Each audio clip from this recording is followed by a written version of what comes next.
Welcome back. In today's video, we want to introduce the frequency domain, normally called the phasor domain. So we went over in our previous set of videos a review of complex algebra and a brief introduction to sinusoidal signals. So in today's video, we want to show you how the currents and voltages in the time domain are transformed into the phasor domain. So the phasor techniques allows us to transform the equations from the time domain, say an equation for I of t and an equation for v of t in the time domain, to the phasor domain, which results in linear equations with no sinusoidal functions. So if you see over here, I does not have a independent variable time. So thus I does not depend on time. So solving for a quantity in the phasor domain, say for instance I, and then converting back to the time domain, yields the same solution had we solved for that I in the time domain. So using the phasor technique requires multiple steps, but it is easier than solving differential equations containing sinusoidal functions. When we go from the time domain to the phasor domain, we transform all time dependent quantities in the circuit. So all those quantities in the circuit is then transformed to the phasor domain, which the phasor domain is equivalent to the time domain. So whenever we do that transformation, this involves all currents, voltages, and sources, and all capacitors and inductors. So let's now consider the signal x of t.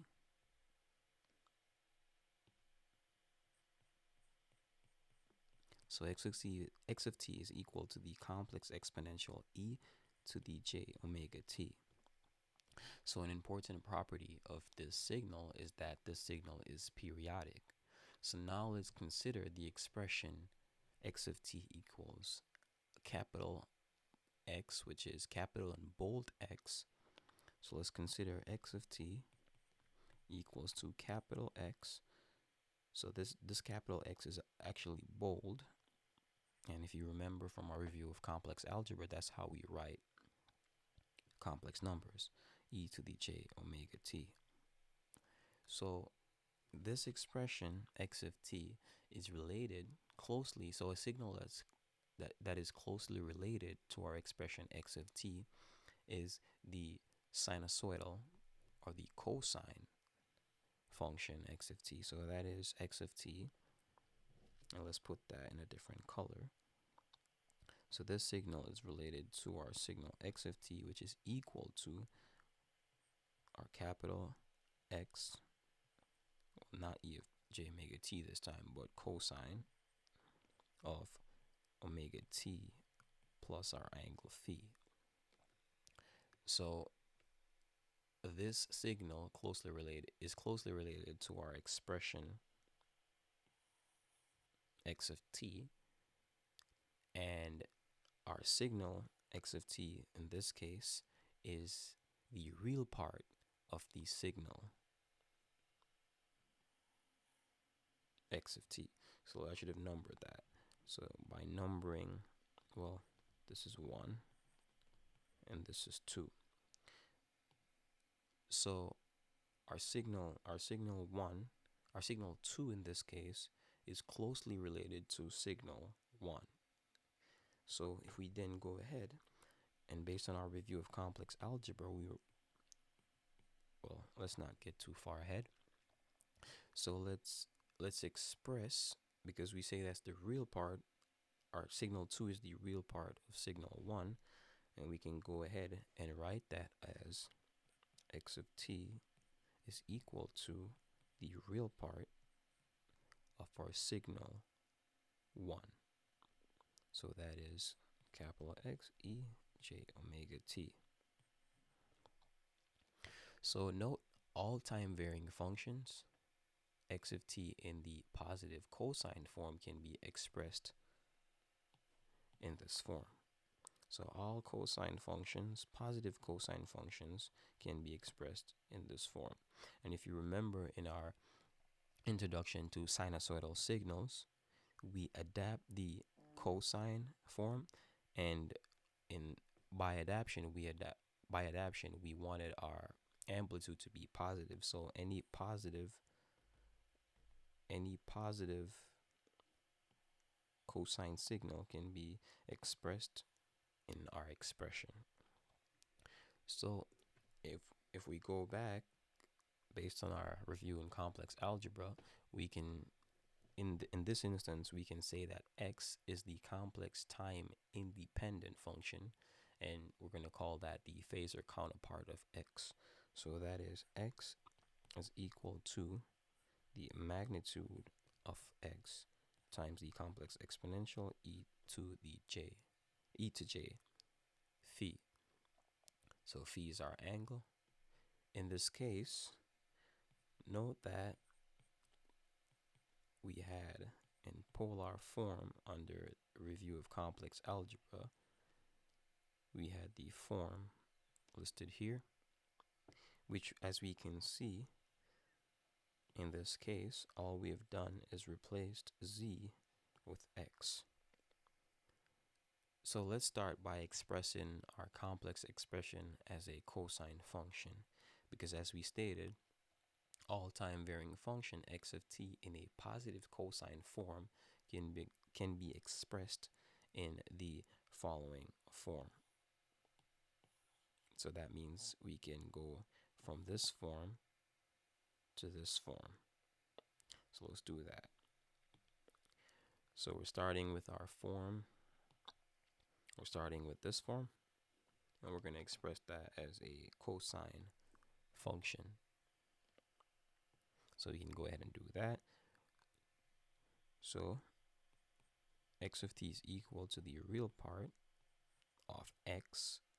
We know that x is what we have here, so we include that. So that magnitude of our complex number x times the complex exponential e to the j phi times e to the j omega t. That is then equal to, and we can combine those. So let's just combine those. Factor out j, and then we add omega t plus phi. As you can see, by using Euler's identity, this is equal to cosine omega t plus phi plus j sine omega t plus phi. And by taking the real part of this, we end up with our positive cosine signal, which is equal to the magnitude of our complex number x times cosine omega t plus phi. So basically, our operator, Re, allows us to transform a function from the Phasor domain to the time domain. And Phasor domain, complex, and time independent. So that means this is our Phasor domain,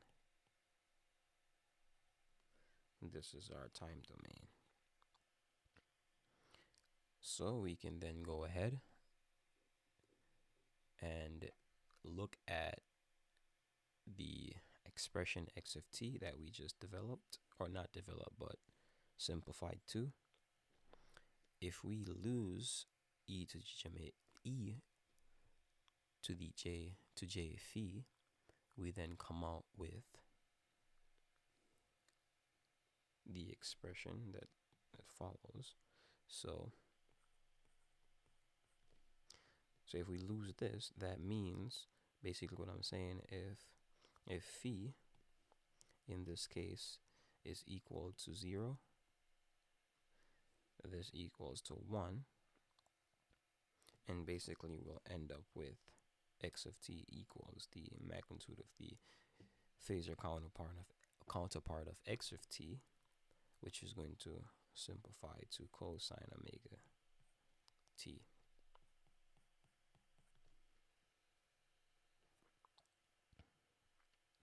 Okay, so thus we can go ahead and describe the following, and remember that x of t was arbitrary, so it can be represented. It can be used to represent current or voltage. So let's talk about the time domain. So I'll put the time domain over here and the phasor over here. So thus we can go ahead. So x of t could represent current or voltage. I'm just going to express these in voltage. So v of t is equal to, and if we had that, basically take the magnitude, it's just going to equal to x. So in this case, we're changing x expressed in by v. So the magnitude of that voltage, so the amplitude, so cosine omega t, which is basically what we just developed or expressed. So if we put that over or convert that to the phasor domain, so we're going to write our phasor voltage by this capital fancy V, and that is going to just equal to the magnitude of the time function. If we then go ahead and express V of t equals to V sine of omega t, convert that over to the phasor domain, we then get V is equal to negative j times the magnitude of that time function. And we'll go over that in a bit, how they simplify into that form. So if we go again, and we had V of t is equal to the magnitude or the amplitude of this cosine wave of cosine omega t plus phi. We transform that over to the phasor domain. We end up with phasor voltage fancy V is equal to the amplitude of the time function times the complex exponential e to the j phi.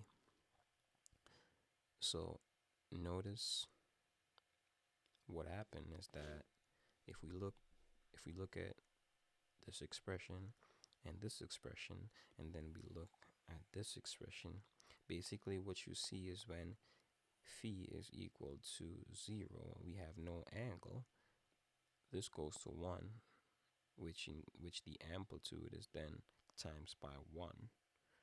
So when phi is 0, our complex exponential goes to 1, and we only get the amplitude of the signal in the time domain.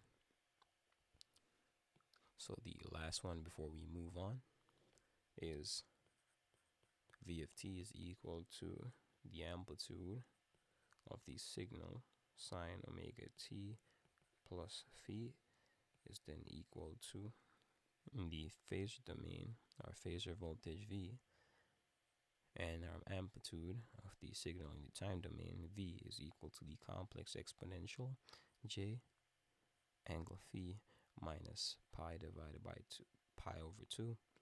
And pi over 2 could have easily been 90 degrees, but that would have been in degree. So this is equal to pi over 2 in radians. So based on what we have here and our trig identities, we can then look at why this expression is expressed that way and so forth. So remember from our brief introduction to sinusoidal signals, we had some important trig identity. In this case, I'm going to list one, which is sine. Sine just lists sine of x. X could have been represented as omega t. So sine of x is equal to plus or minus cosine of x minus or plus 90 degrees. This time I'm going to change that to pi over 2. Or I could have just listed it at 90 degrees or pi over 2. So now let's go back and express our voltage signal cosine, because we adopt the positive cosine. So everything we would want to represent in cosine form, and then calculate whatever we want, then go back to the time domain. So our cosine, so our v of t is equal to v cosine omega t plus our angle phi. So with a negative angle of pi over 2 or 90 degrees, we can get our sine function, sine of x, because we adapt positive cosine function. So if our cosine is positive, which it is, then we subtract minus pi over 2, or subtract 90 from the existing angle of the cosine function. By doing that, we end up with the sine function. So basically, v cosine of omega t plus phi minus pi over 2 or 90, let's use pi over 2, is basically equal to sine of t. Well, sine of omega t, let's just write that correct. So that would be v sine of omega t. That's what that would be equal to. So also the complex exponential e to the j phi, and in this case you notice that our angle is now minus pi over 2. If we change phi to minus pi over 2, this will then equal to negative j. This is because cosine pi over 2 is 0, and negative sine, so that would be positive sine. So let's do that correctly. So this would be, and you could do it any way you want. So if you put pi over 2 like that, we have a positive sine and a negative angle. We can bring the negative sign out, and then sine pi over 2 is equal to 1. And that's how we end up with a negative j. So our cosine expression can be simplified to the following. And this is what we have. Our cosine expression simplified to the following, based on if our angle for our cosine, so let's just do that before get you mixed up. So if I had x of t is equal to our phasor counterpart, omega t plus phi, if phi is then negative pi over 2, we then end up with, in the phasor domain, x is equal to negative j times x. So this would be the phasor counterpart. Not the phasor counterpart, but that would be the phasor x. And this can be generalized as, because remember, once you subtract pi over 2 from the resulting phi in a cosine function, that then transforms into a sine function. So that now is equal to x of t equals magnitude of the sine function sine omega t plus phi. In the phasor domain, that is equal to, that would be a capital X magnitude, the complex exponential e to the j, and our existing angle phi, that would have been from our cosine function. Well, in a sense, if you think about it,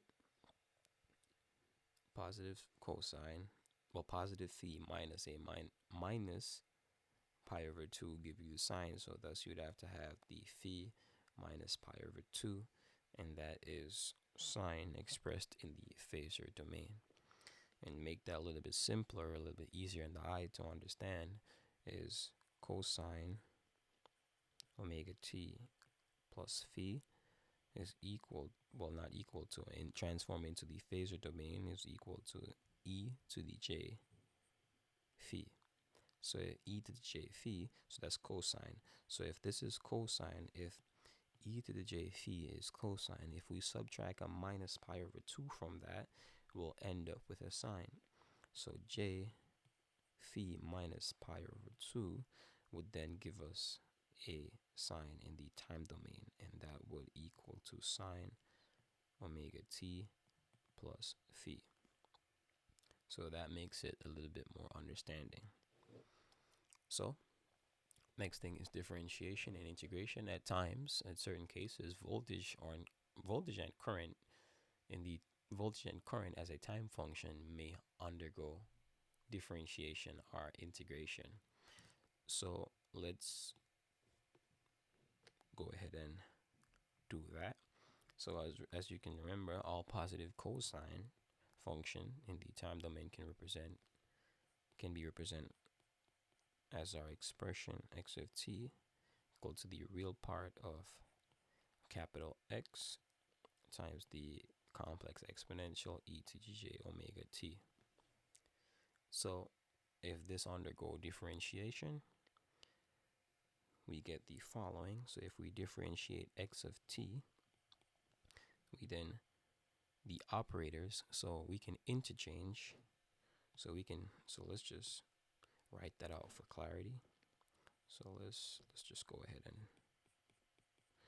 put that out there. So dt, and then just write this first for following. So our expression then moves down to here, including the real part. However, though, we can interchange the RE operator and the d divided by dt operator because both are independent of each other.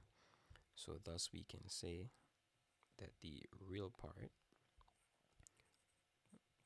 of the derivative in terms of t, x e to the j omega t.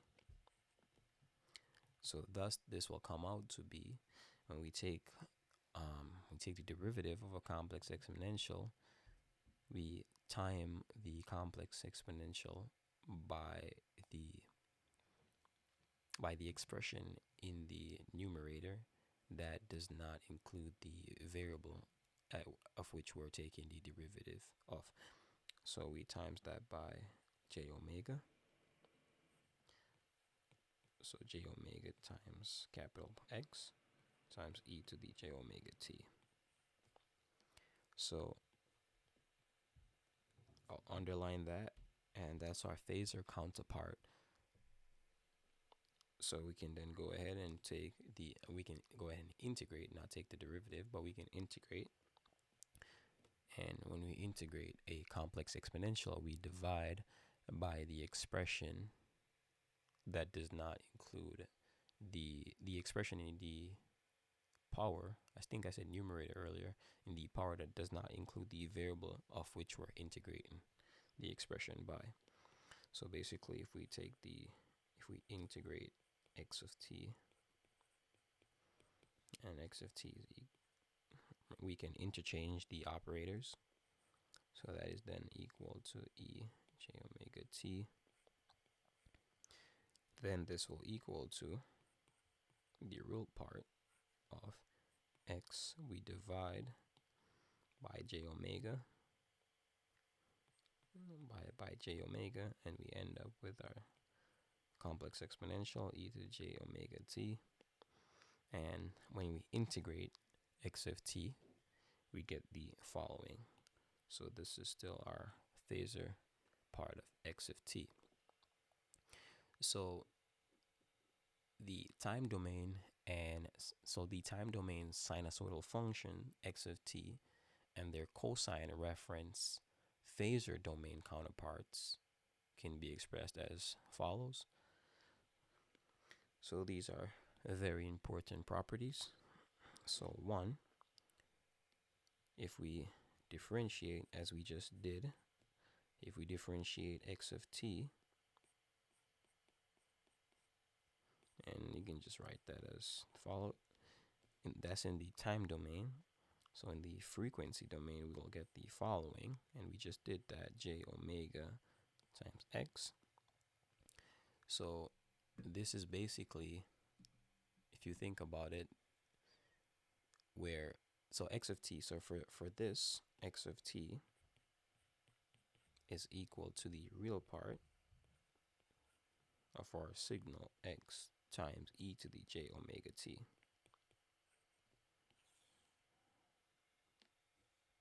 So when we integrate or differentiate that signal, we got the following. And as you can see, here we have the phasor counterpart, because this is in the time domain, this is in the phasor domain.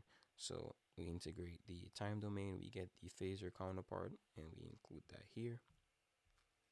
And then when we differentiate, we get the phasor counterpart. So by integration, we then get this form of the phasor counterpart, and we include that.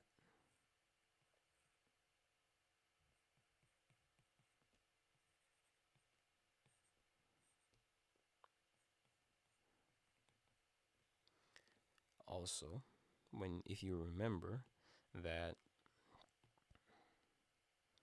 x is equal to the magnitude of x times e to the j phi. So if we have that, we can then write this expression as follows. But before we do that, let's just list them as they are. So let's move, or we don't have to move it, we can just write it down. So dt of the, well, let's just use a cosine omega t plus phi. In the phasor domain, we get the following. So by differentiation of that, we get j omega a times e to the j phi. So if you notice that x now takes the form of the following. However, x is then replaced by a. So you can do the same thing for integration. So if we integrate the cosine function of omega t plus phi dt, we get the following. So that would be x over j omega, but now our x takes the form of a times the complex exponential e to the j phi.